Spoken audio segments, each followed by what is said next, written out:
Actually আমরা হচ্ছে এখন যে একটা খবর আছে যে রিটেল প্রাইসটা বেড়ে গেছে, জনস্বার্থের জন্যই আমরা আজকে সার্ভে করতে এসেছি। আমরা এনফোর্সমেন্ট ব্রাঞ্চ থেকে ডিস্ট্রিক্ট ডিবি, আমাদের সেন্ট্রাল ডিসি স্যার আছেন, আর ফুড সাপ্লাই অফিসার আছেন।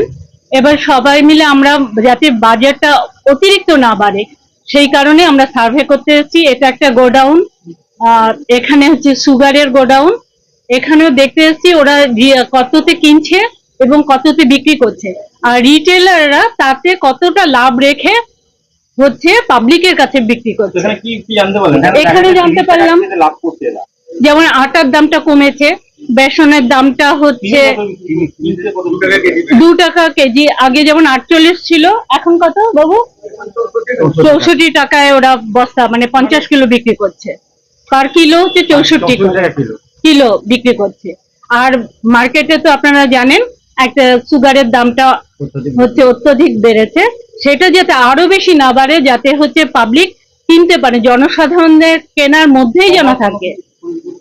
যেহেতু সাপ্লাইটা হচ্ছে ওনারা অন্যান্য স্টেট থেকে আনেন, 3টে এখানে কজ দেখা যাচ্ছে যে ওয়েদারের জন্য লস, আপনার হচ্ছে লেস প্রোডাকশনের জন্য হচ্ছে চিনি সাপ্লাইটা এই মুহূর্তে কম আছে, সেই কারণেই হচ্ছে দামটা বাড়ছে। সেই কারণে আমরা টিম ওয়ার্ক কাজটা করছি, যারা মার্কেটিং। বাজারে হ্যাঁ কিছু বৃদ্ধি পেয়েছে, কিছু কমেও গেছে।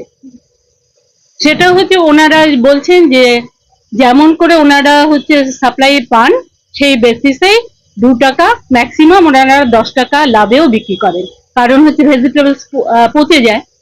আর একটা বলছেন যে সকালের দিকে এক ধরনের একটা দাম থাকে, বেলা পড়ে গেলে একজন বিক্রেতা উনি বললেন যে বিকেলের দিকে আমরা অনেকটা কম দামেই বাজার বিক্রি। বাজারে কয়েকজন মানুষের কাছ থেকে আমরা একটা অভিযোগ পেলাম যে বাজারে পাল্লার একটা চলছে। পাল্লা সেটা আমরা ওয়ার্ন করেছি এবং আমরা একটা টাইম দিয়েছি, কারণ আজকে যদি আমরাও এক জায়গা দেখতে পেলাম যে পাল্লাটা ঠিক ওনারা হ্যান্ডমেড যে পাল্লা সেগুলো ব্যবহার করছে। তো পাল্লা ওজন দেখার যে ডিপার্টমেন্ট ওখান থেকেও এসছেন ওনারা, ওনাদের। আমার নাম শ্রাবণী রায়, আমি police inspector, enforcement branch, West Bengal.